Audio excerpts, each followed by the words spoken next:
Number one, it says, given the function, evaluate the function when x equals -6, -4, and 5. Describe the transformations from the graph.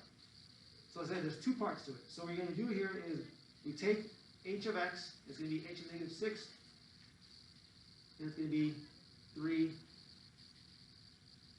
-6 plus 3, absolute value is 2. Okay? So what this does here is, again, we're trying to solve for h of 6. And what's -6 minus, or -6 plus 3 is what? -3. What's the absolute value of -3? 3, right?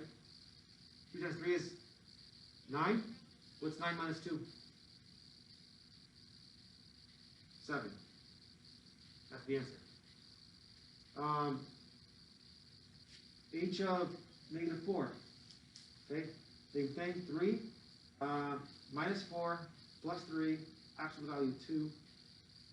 Again, this turns the number negative from negative to positive. So -1 plus 3 is going to be -1. The absolute value of -1 is 1. So it becomes 3 times 1 minus 2, which equals, what's 3 minus 2? 1. Okay. Now we look at the last one. H of 5. 5 plus 3, which equals 8. What's 8 plus? So what's 8 times 3 is 24. 24 minus 2 equals 22.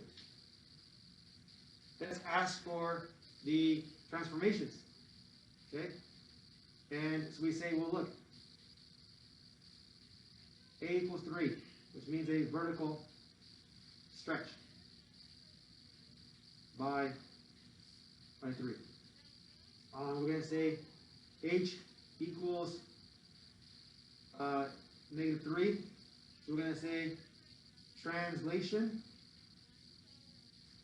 Translation, when it's positive, you move in the opposite direction. Translation left, 3 units. Translation left 3 units. My k value is -2. So we're going to go translation down 2 units. Okay? So there's the answer right there. Going on to number 2. Number 2.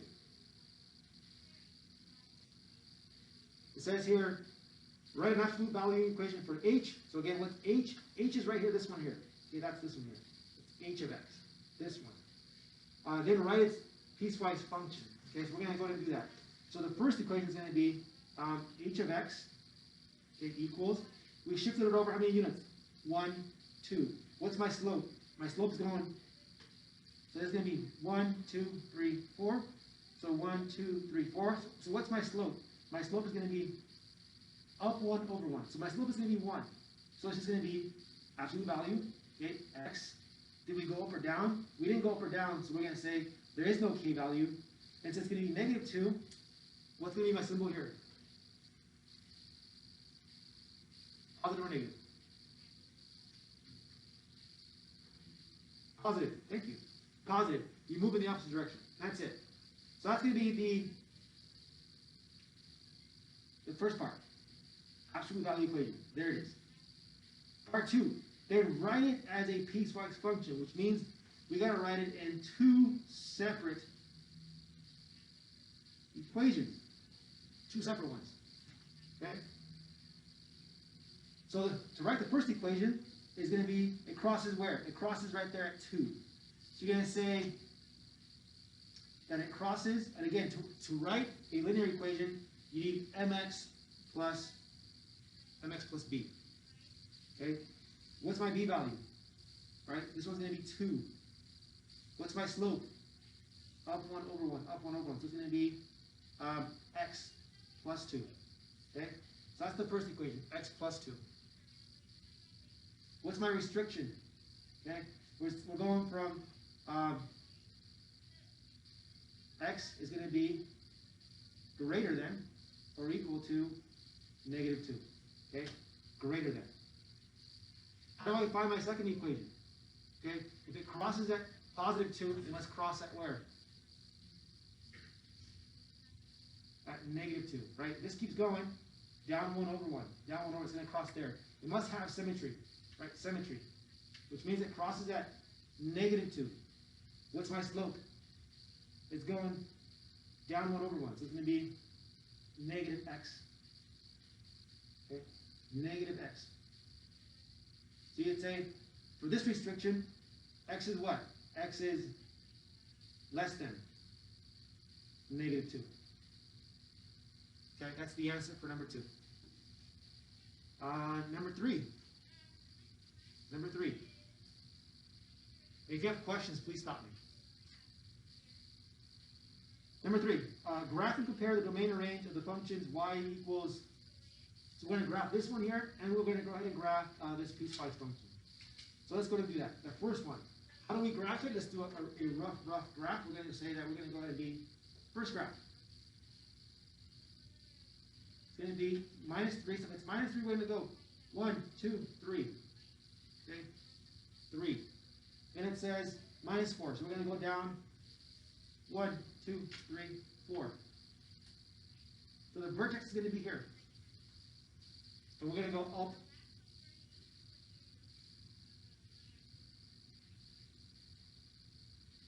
Okay? This is going to be the equation y. Okay? That's the equation y. Okay? So what's the domain for this one? So my domain for this one is going to be all real numbers, because it goes forever each direction. What's my range? My range is going to be y is going to be greater than or equal to what? Negative 4. Okay, because it's going to be negative 4. Okay, that's the first part. Now let's go to the other equation. The other equation. Okay. Go ahead and graph these two. Okay, so this one here is telling you that it crosses at negative 4. So again, how do you graph? 1, 2, 3, 4. So this is negative 4. It crosses there. What's my slope? My slope is going to be down 1 over 1. So I'm going to go down 1 over 1, down 1 over 1, down 1 over. Okay? But what's my restriction? My restriction says that x has to be what? X has to be greater than 0. So where are my x values greater than 0? To the left or to the right? And you would say, well, this way. X is what? X is less than 0. I'm sorry, x is greater than 0. Okay? What's the other line? The other line is going to be x equals 6. So we're going to say 1, 2, 3, 4, 5, 6. And it's going to be a horizontal line. It's going to be going like this. Right? That's the equation y equals 6. Over here, this is going to be y equals a negative x minus 4. Okay. What's my restriction? It says that x has to be what? Less than. We're going to say closed circle. Okay, down here is going to be open circle. Closed circle. And we're going to be going to the. Okay. So we have two graphs. My domain is going to be all real numbers. What's my range? My range is going to be y is less than negative 4, and also y equals 6. The reason why is because, look, my y value is going down, so y has to be less than negative 4. And also, I have a y value here. What's my y value here? My y value equals 6. It's a little tricky. All right, that's it. So that was that. Question 4. We're doing the inverse. All we're doing is we're flipping it. We're flipping the x value and the y value. That's all we're doing. Okay? So again, we're just switching my x value, my y value, and that's all we're doing. This becomes 5 and 2. This becomes 4 4 and 10.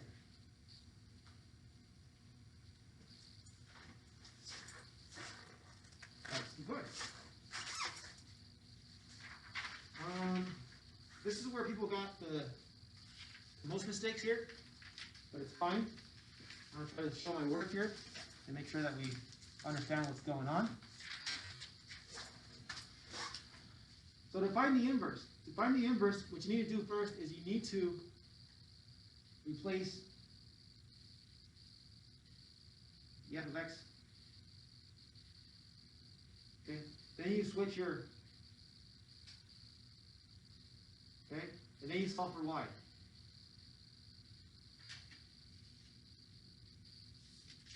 Okay, the 2's cancel, and you get y equals 2x.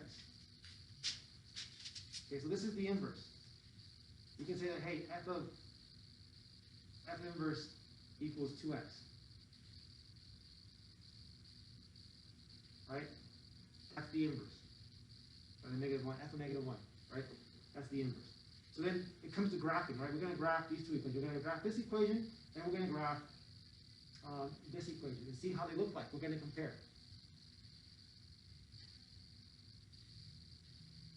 Okay? So let's go and do that. So the first equation, so again, I said my inverse is going to be f of x equals 2x. We're going to graph both of these. So the way you do is, again, just make your own little graph here. These have no b values, or 0 b values. So it's going to cross at the origin. So let's do the first one. It's going to be up 1 over 2. Up 1, 1, 2. Up 1 over 2. Down 1 over 2. Down 1 over 2. So again, this line is going to be f, right? It's going to be f. Let's do the bottom one. It's going to be the f inverse. It's going to be up 2 over 1. So up 1, 2 over 1. Up 2 over 1. So you go down 1, 2 over 1, down 2 over 1. So this one's going to be f inverse. So again, that's number 5.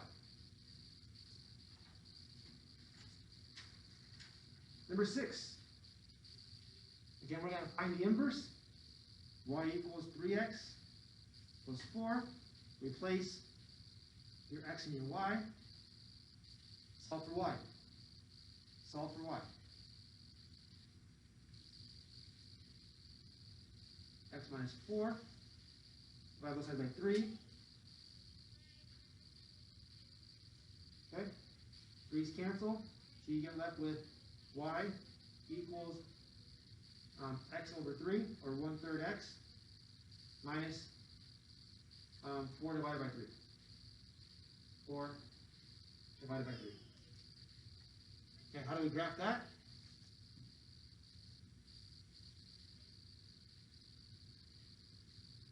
So again, this is going to be my inverse, my f inverse, 1/3 x.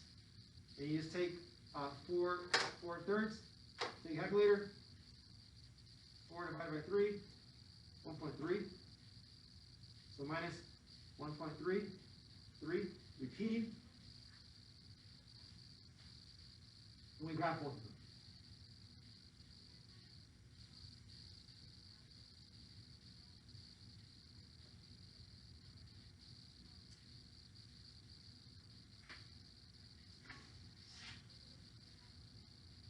Okay, let's go ahead and do that.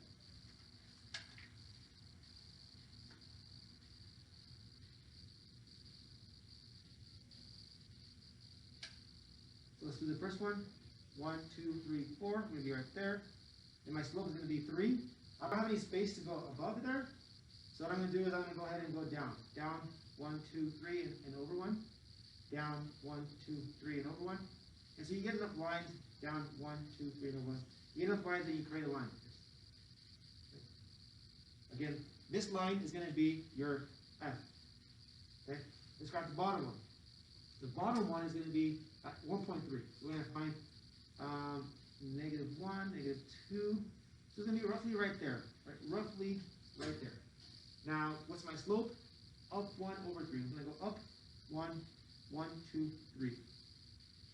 Up 1, 1, 1, 2. I don't have any space, I'm going to go the other way. I'm going to go down 1, over 1, 2, 3. And so I'm going to make a line like that. This is going to be my f of negative 1.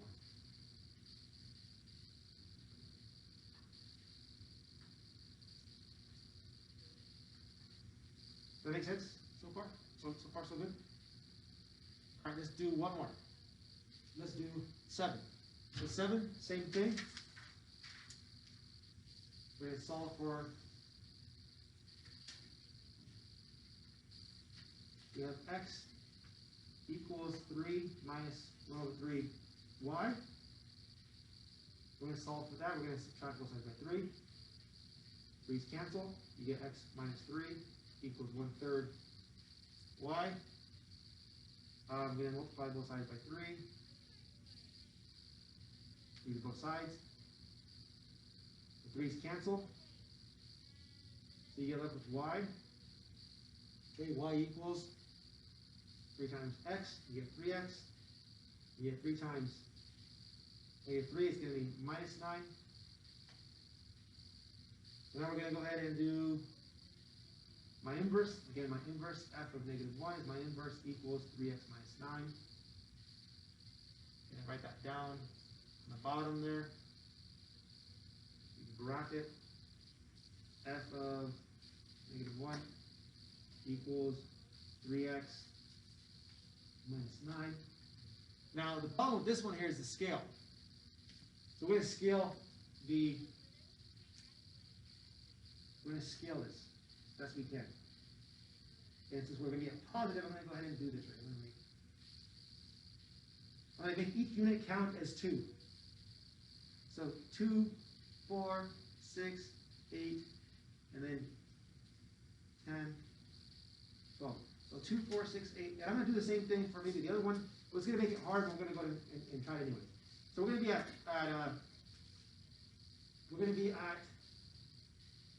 hold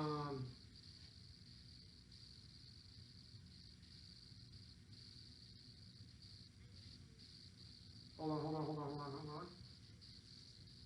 This should be a negative there, that should be a negative there, that should be a negative there, and this should be a plus there, plus there, plus there. You guys see that? Okay. So I made a negative, so forgot the negative there. So negative 3x plus 9. Forgot the negative.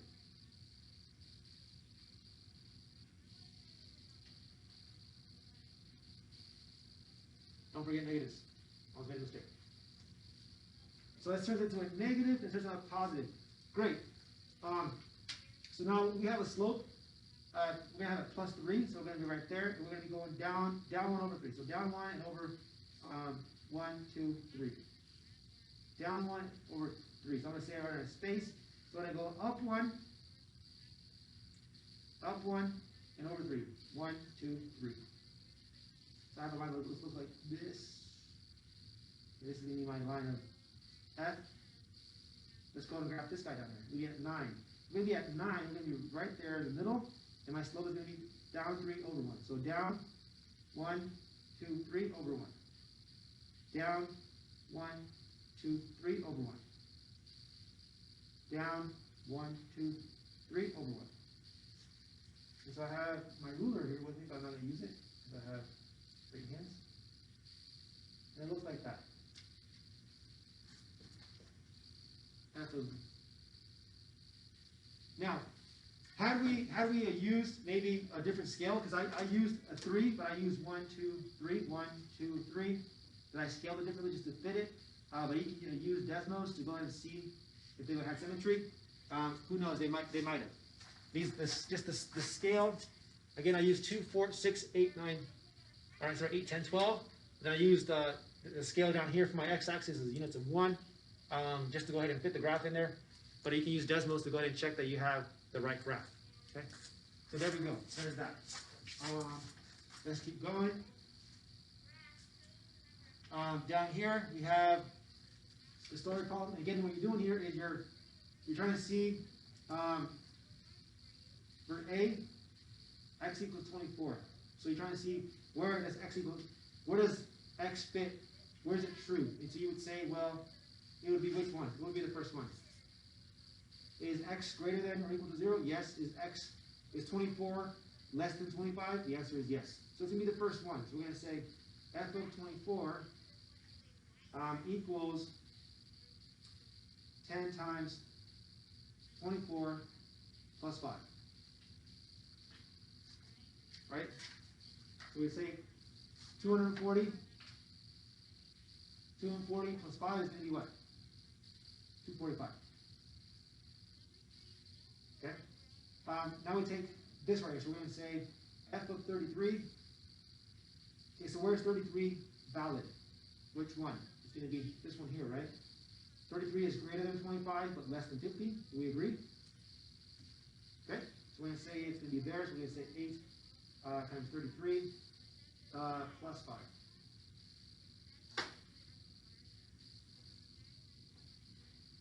We have 264. 264 plus 5 is 269. Okay, do 66. F of 66. Where is 66 true? Right there, right? Because 66 is greater than or equal to 50, but it's less than 100. So we say 5 times 66 plus 5. 330, so 335. We do the last one, which is 159. Which one? Where is it true? Well, it's going to be down here, right? 159 is greater than or equal to 100. So we say f of 159 equals 3 times 159 plus 5, and we get 477 plus 5 is 482.